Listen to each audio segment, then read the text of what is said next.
Hello guys, welcome back to channel tech B. तो guys, जैसे कि हमने पिछले 2 वीडियो खत्म हो चुके हैं, तो हमारे डीबीएमएस कोर्स के लेक्चर नंबर 3 है।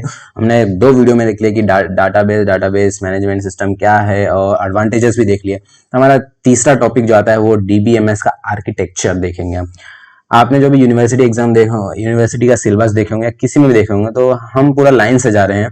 तो अब हमने डीबीएमएस देख लिया, डीबीएमएस का एडवांटेज, अब डीबीएमएस का आर्किटेक्चर देखेंगे, डीबीएमएस कैसा बना है। ठीक है, तो धीरे धीरे हम थोड़ा अलग अलग टॉपिक पहुंचते जा रहे हैं। अगर आपको ये कोर्स पसंद आ रही होंगे तो चैनल को सब्सक्राइब कर लेना। अगर आपको पता नहीं डीबीएमएस का कोर्स यहाँ प्लेलिस्ट चल रहा है यहाँ पे, तो आप हमारे चैनल पे विजिट कीजिए और उसमें प्लेलिस्ट में डीबीएमएस कोर्स का प्लेलिस्ट डला है एक, उसमें line by line lectures upload हो रही है। तो ये है उस लेक्चर प्लेलिस्ट का लेक्चर नंबर 3, जिसमें हम डीबीएमएस का आर्किटेक्चर देखने वाले हैं। तो देखते हैं अभी। तो डीबीएमएस आर्किटेक्चर, तो डीबीएमएस डिजाइन जैसे लिखा है यहाँ पे, डीबीएमएस डिजाइन डिपेंड अपॉन इस आर्किटेक्चर। मतलब डीबीएमएस क्या है? डीबीएमएस एक सॉफ्टवेयर है, ठीक है। तो उसका डीबीएमएस मतलब डाटाबेस मैनेजमेंट सिस्टम का मतलब मैनेजमेंट सिस्टम का डिजाइन जो है ना, मतलब डाटाबेस कैसा रहना चाहिए, डिपेंड अपॉन इस आर्किटेक्चर। मतलब उसका आर्किटेक्चर मतलब कैसा डिजाइन है, कैसे दिखता है वो, मतलब वहां अंदर में डाटा कैसे स्टोर है, ठीक है। तो basic client server architecture consist of many PCs, web servers and workstation connected by network.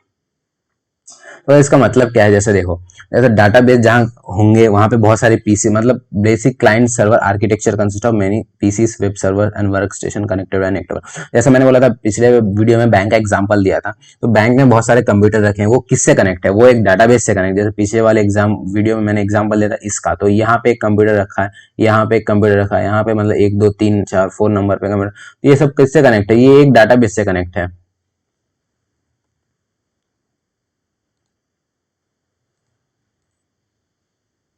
हाँ, ये सब किससे कनेक्ट है? एक डाटाबेस से कनेक्ट है। तो अब डाटाबेस से क्या वायर से कनेक्ट है? नो, वायरलेस ऑन नेटवर्क से कनेक्टेड है, ठीक है। वही यहाँ पे लिखा है। मतलब बहुत सारे पीसी से, बहुत सारे पीसी मतलब ये सब 1 2 3 बहुत सारे पीसी है। वर्क स्टेशन है, मतलब वर्क स्टेशन मतलब वही ब्रांच, मतलब या ब्रांच बोल सकते हैं यहाँ जहाँ पे डाटाबेस रखा है। बहुत सारे आपस में, मतलब सब क्या नेटवर्क से कनेक्टेड है आपस में, ठीक है। DBMS architecture depend upon how user connected to database and get their work done. DBMS architecture का जैसे यहाँ लिखा है, डीबीएमएस आर्किटेक्चर का मीनिंग क्या है? हाउ मतलब कैसे यूजर डाटाबेस से कनेक्ट है और कैसे अपना काम करवा रहे हैं डाटाबेस से, ये सब हम डीबीएमएस आर्किटेक्चर में जानते हैं। मतलब ये डीबीएमएस आर्किटेक्चर आज हम देखेंगे कि ये यूजर जो है ये डाटाबेस से कैसे कनेक्ट है, और यूजर्स अपना रिक्वेस्ट दे रहे हैं डाटाबेस को, फिर डाटाबेस वो रिक्वेस्ट को रिस्पॉन्ड कर रही है। तो ये सब कैसे हो रहा है, ये सब हम देखेंगे इस वीडियो में, ठीक है। तो ये डीबीएमएस का आर्किटेक्चर है। तो basically types of DBMS architecture, 1 tier architecture, 2 tier architecture और 3 टायर आर्किटेक्चर। तो 1 टायर, 2 टायर, 3 टायर आर्किटेक्चर क्या है हम देखेंगे। Logically it's only 2 types of 2 tyre, मतलब बेसिकली ज्यादा हम जो यूज करते हैं वो 2 टायर आर्किटेक्चर, 3 टायर आर्किटेक्चर ही यूज करते हैं। 1 टायर आर्किटेक्चर ऐसा कोई काम का नहीं है। काम का नहीं मतलब ऐसा नहीं है। इस 1 टायर आर्किटेक्चर का एग्जाम्पल आप मान लो, जैसे आपका फोन स्टोरेज ही है, जिसमें आपका फोन स्टोरेज में ही सब कुछ हो रहा है, तो वो 1 टायर आर्किटेक्चर का एग्जाम्पल हो गया। तो उसमें 2 टायर और 3 टायर ज्यादा इंपॉर्टेंट था, तो हम वही देखेंगे 2 टायर आर्किटेक्चर और 3 टायर आर्किटेक्चर, ठीक है। तो सबसे पहले यहाँ लिखा है हमारा 2 टायर आर्किटेक्चर। 2 टायर आर्किटेक्चर, यहाँ मैंने डायग्राम बनाया है 2 टायर आर्किटेक्चर का। ये डायग्राम आप स्क्रीनशॉट ले लेना, आपको नोट्स लिखना, ये डायग्राम ड्रॉ कर सकते हो आप। तो ये डायग्राम है। तो ये डायग्राम में क्या दिखा है? देखो, जैसे क्लाइंट 1 लिखा, ये क्लाइंट 1 लिखा है, ये क्लाइंट 2 लिखा है, ये क्लाइंट 3 लिखा है। तो ये क्लाइंट्स कौन है? ये क्लाइंट्स वही यूजर है जो आपके बैंक का ही हमारा एग्जांपल है। हम पूरे एग्जांपल के साथ समझे, एग्जांपल के साथ बहुत अच्छे समझ में आता है। तो मान लो ये क्लाइंट 1, क्लाइंट 2, क्लाइंट 3 कौन है? ये वही है जो आपको ब्रांच में विजिट करते हो कोई बैंक में, तो वहाँ बहुत सारे स्टाफ होते हैं, उनका कंप्यूटर होता है उनके पास, जो एक डाटाबेस से कनेक्ट होते हैं। जैसे यहाँ पे है ये डाटाबेस है। ये मान लो कोई एक बैंक, स्टेट बैंक का ही मान लो, आप स्टेट बैंक ब्रांच विजिट किए, तो उस स्टेट बैंक ब्रांच विजिट का ये डाटाबेस है, कहीं पे भी स्टोर होगा वो, आप उनका मुंबई हो सकता है, कोई भी सिटी में डाटाबेस स्टोर है। तो देखो, ये डाटाबेस, वो क्लाइंट है, वो ये यूजर है, मतलब वो स्टाफ है। मान लो अच्छे से यहाँ डायग्राम बनाया मैंने, ये यूजर है। एप्लीकेशन, ये एप्लीकेशन होगा, मतलब उनके कंप्यूटर में जो एप्लीकेशन है ये वो एप्लीकेशन है, ठीक है। वो मतलब वो स्टाफ है, कोई एक एप्लीकेशन में काम करता है ना, या एप्लीकेशन में काम करता है, या वेब एप्लीकेशन है, या क्रोम पे काम करता होगा, तो वही एक एप्लीकेशन है। तो यहाँ लिखा मैंने, इस consist of driver which is use to interact with database with the help of DBMS. मतलब ये देखो, ये है डाटा, ये अंदर वाला, ये वाला है डाटाबेस, और ये डाटाबेस है अंदर वाला, और ये डाटाबेस के अंदर मतलब यहाँ पे क्या है, डीबीएमएस सॉफ्टवेयर, डीबीएमएस जिससे मैंने पहले वीडियो में बताया था, डीबीएमएस क्या, डीबीएमएस सॉफ्टवेयर है जो कि डाटाबेस के ऊपर काम करता है, मतलब डाटाबेस को मैनेज करने के लिए काम आता है, जिसमें डाटा इंसर्ट डिलीट इन सब के काम में आता है। तो डीबीएमएस, यहाँ डीबीएमएस कौन बनाती है, डीबीएमएस बहुत सारी कंपनी बनाती है, जैसे कि एसक्यूएल, माई एसक्यूएल हो गया, ओरेकल अपना बनाता है, माइक्रोसॉफ्ट का अपना डीबीएमएस सॉफ्टवेयर है। तो ये डीबीएमएस जिनका भी है, तो वही यहाँ एक ड्राइवर होती है, ड्राइवर मतलब वो भी एक सॉफ्टवेयर मान लो जो इनके एप्लीकेशन में प्रेजेंट होती है। तो वो ड्राइवर और ये डीबीएमएस आपस में कनेक्ट होते हैं, और ये ड्राइवर कौन बनाता है, वही कंपनी बनाती है जो ये डीबीएमएस बनाई है, ठीक है। तो ये दोनों आपस में कनेक्ट होते हैं। ये टू टायर आर्किटेक्चर का एग्जांपल है। यहाँ टू टायर मतलब देख रहे हैं आप, दो ही लोग हैं, एक क्लाइंट है और बाकी एक सर्वर है। सर्वर मतलब वही जहाँ डाटाबेस प्रेजेंट है उसी को सर्वर बोलते हैं। तो टू टायर आर्किटेक्चर, क्योंकि यहाँ दो ही रोल आ रहे हैं, ठीक है। यहाँ बहुत कचरा हो गया, थोड़ा सा मिटा देता हूं मैं, ठीक है, समझ गए होंगे आप। टू टायर आर्किटेक्चर का मीनिंग समझ ही गए होंगे। तो यहाँ जो भी इसमें डाउट आ रही होंगे आप कमेंट सेक्शन में बिल्कुल कमेंट कर दीजिए। इतना समझ में आ ही गया होंगे। यहाँ मतलब एग्जांपल मान लो, ये पूरा एग्जांपल लेके समझो इसको। जैसे आप कोई बैंक विजिट किए, तो बैंक में जो स्टाफ है वो ये क्लाइंट को सब स्टाफ मान लो, ठीक है। और इनका क्लाइंट के मतलब उनके कंप्यूटर में जो एप्लीकेशन है ये एप्लीकेशन मान लो, और ये डाटाबेस जहाँ आपका डाटा प्रेजेंट है, डाटाबेस जहाँ है वो बैंक का, वो डाटाबेस है, और वहाँ डीबीएमएस सॉफ्टवेयर लगी रहती है, ठीक है। तो ये डायग्राम समझ गया। और नीचे मैंने लिखा भी है, in two tier architecture application on the client side directly communicate with the database present on server side for this interaction API like ODBC JDBC. अब ओडीबीसी जेडीबीसी का ये एपीआई है जिससे हम कनेक्ट होते हैं, जिससे हम मतलब ये कनेक्शन जो बन रही है उसी से बनती है, ठीक है। और यहाँ ये भी लिखा two tier architecture directly communicate कर, जैसे ये क्लाइंट है ये डायरेक्टली ये डाटाबेस से कम्युनिकेट कर रहा है कि नहीं कर रहा है, तो वही लिखा है यहाँ पे। On client side, user interact with application interface present which is in response connecting network for two database by using DBMS software present on server side। अब यहाँ ये क्लाइंट जो है ये कुछ रिक्वेस्ट करता है, और यहाँ से जैसे देखो आप मान लो बैंक में गया, आपका पासबुक को प्रिंट करवाना है, पासबुक प्रिंट करवाना है। तो अब वो जो स्टाफ बैठा है जो पासबुक प्रिंट कर, उसको थोड़ी पता है आपने कौन से ट्रांजैक्शन किए नहीं किए। वो तो एक रिक्वेस्ट देता है डाटाबेस में कि आपके कौन कौन से ट्रांजैक्शन है, क्या है, नहीं है। तो वो रिक्वेस्ट यहाँ से रेस्पॉन्ड होती है और आपके पासबुक में प्रिंट हो जाती है। तो वही हो गई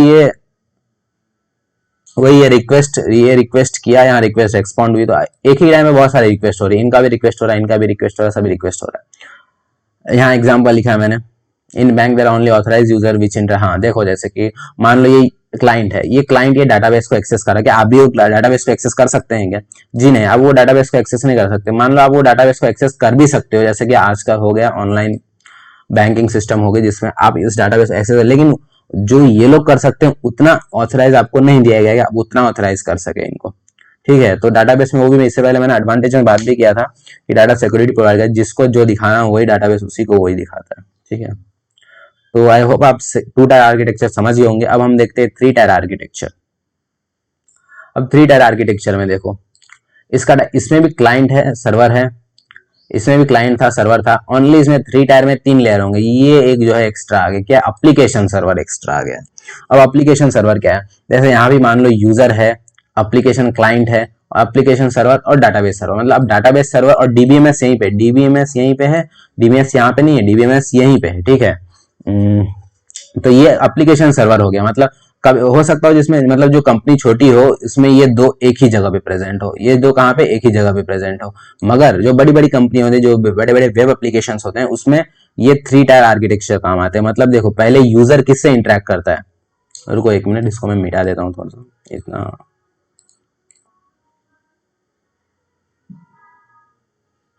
हाँ, ठीक है। इसमें ये यूजर जो है, ये तो एप्लीकेशन तो है ही, लेकिन इसका एप्लीकेशन क्लाइंट मतलब इसका एप्लीकेशन किसी एप्लीकेशन सर्वर से इंटरेक्ट करता है।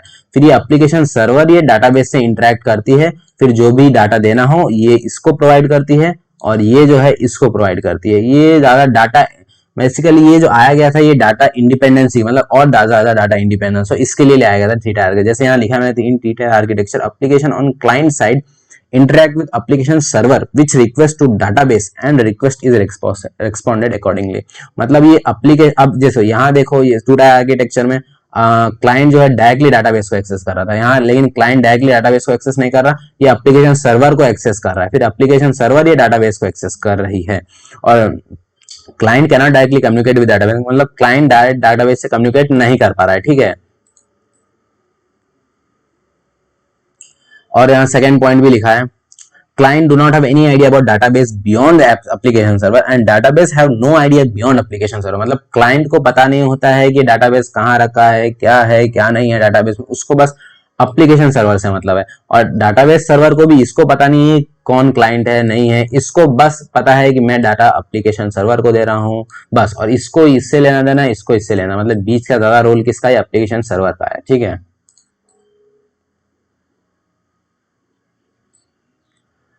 It is used in case of large web application, मैंने इससे पहले बताया ये ज्यादा लार्ज वेब एप्लीकेशंस के काम में आती है। बस तो यही था हमारा 2 टायर आर्किटेक्चर 3 टायर आर्किटेक्चर, आपको समझ में आ गया होगा 2 टायर आर्किटेक्चर के। बेसिकली ज्यादा कुछ नहीं है 2 टायर आर्किटेक्चर, इसमें बस दो ही क्लाइंट और सर्वर होता है। जैसे ये क्लाइंट सर्वर इससे पहले मैंने बता दिया था, इसमें दो ही लेयर है, देखो ये एक लेयर पूरा है, एक 2 टायर आर्किटेक्चर। 3 टायर आर्किटेक्चर में ये एक है, ये एक है, ये एक है, 3 आर्किटेक्चर है। यही है 2 टायर आर्किटेक्चर 3 टायर आर्किटेक्चर में। आप एग्जांपल लेके समझिए, सब समझ में आ जाएगा। आई होप आपको सब समझ में आ गया होगा 2 tier architecture 3 tier architecture, 2 tier architecture और 3 टायर आर्किटेक्चर क्या है। अभी भी आपको कोई डाउट है तो बिना हिचकिचाए कमेंट सेक्शन में कमेंट कर देना, उसका रिप्लाई मैं जरूर करूंगा। और अगर आपको कमेंट सेक्शन में रिप्लाई नहीं आता है तो नीचे इंस्टाग्राम का लिंक डिस्क्रिप्शन में है, बिल्कुल वहां जाके मैसेज कर देना, क्योंकि कमेंट सेक्शन में हो सकता हो कभी कभी रिप्लाई ना करे, इंस्टाग्राम में जरूर रिप्लाई कर देंगे, ठीक है। तो अगर आपको वीडियो पसंद आई तो वीडियो को लाइक शेयर सब्सक्राइब कर ही देना, ये तो हर बार की बात है। तो इसके साथ बाय बाय, नेक्स्ट वीडियो में देखेंगे।